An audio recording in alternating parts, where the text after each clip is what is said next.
बिस्मिल्लाहिर्रहमानिर्रहीम अस्सलाम वालेकुम। आज के लेक्चर में असी रिलेटिव एडवर्ब्स यानी ज़रफ़ मौसूल के बारे में पढ़ंदासूं। अड़ा ज़रफ़ जेके सिर्फ बिन जुमलन के जेको आहे पाण में गंढे में रिलेट कन त अड़न एडवर्ब्स के रिलेटिव एडवर्ब्स चेबो आहे।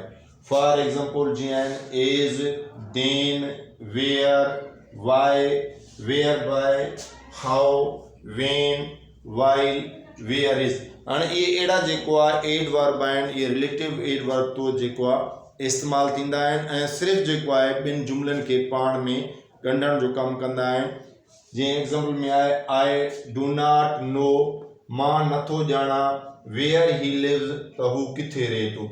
हाणे जेकॾहिं असां ॾिसूं था त हिते वेयर जेको आहे असांजो रिलेटिव एडवर्ब आहे जेको ॿिनि जुमलनि आई डोंट नो ऐं ही लिव्स के जेको आहे पाण में रिलेट करे थो, ॿिन्हिनि खे पाण में जेको आहे मिलाइण जो कमु करे थो, त असां हिनखे चई सघूं था त इहो एडवर्ब आहे, रिलेटिव एडवर्ब आहे, छाकाणि त ॿिनि जुमलनि खे मिलाइण जो कमु करे थो पियो।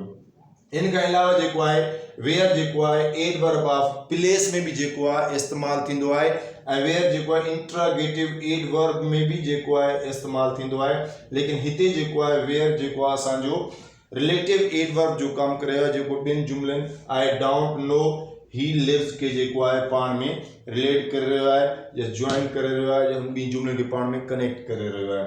उन खां पोइ असांजो ॿियो जुमलो आहे टेल मी द टाइम, मूंखे वक़्तु ॿुधायो, वेन ही कम्स, त हू कॾहिं अचे थो। हिते जेको असांजो वेन आहे इहो हमेशह जेको आहे एडवर्ब ऑफ टाइम तौर बि इस्तेमालु थींदो आहे ऐं हिते जेको आहे असांजो वेन जेको आहे एज अ रिलेटिव एडवर्ब तौर इस्तेमालु थी रहियो आहे, जेको ॿिनि जुमलनि टेल मी द टाइम ऐं ही कम्स जेको आहे ॿी जुमलनि खे पाण में जेको आहे कनेक्ट करे रहियो आहे, रिलेट करे रहियो आहे, जॉइन करे रहियो आहे। त इन जे करे असांजो हिते जेको वेन आहे उहो रिलेटिव एडवर्ब जो कमु करे रहियो आहे, ज़रफ़ मौसूल जो कमु करे रहियो आहे। उन खां पोइ this is how it happened, त हिते बि जेको आहे दिस इज़ ऐं जेको आहे इट हैपेंड जेको आहे ॿ सेंटेंस आहिनि जंहिंखे जेको हाउ आहे उहो जेको आहे हिते असां चई सघूं था त इनखे जेको आहे हिते रिलेट करे रहियो आहे। हिते हाउ बि जेको आहे असांजो रिलेटिव एडवर्ब जो कमु करे रहियो आहे। उन खां पोइ दिस इज़ द रीज़न,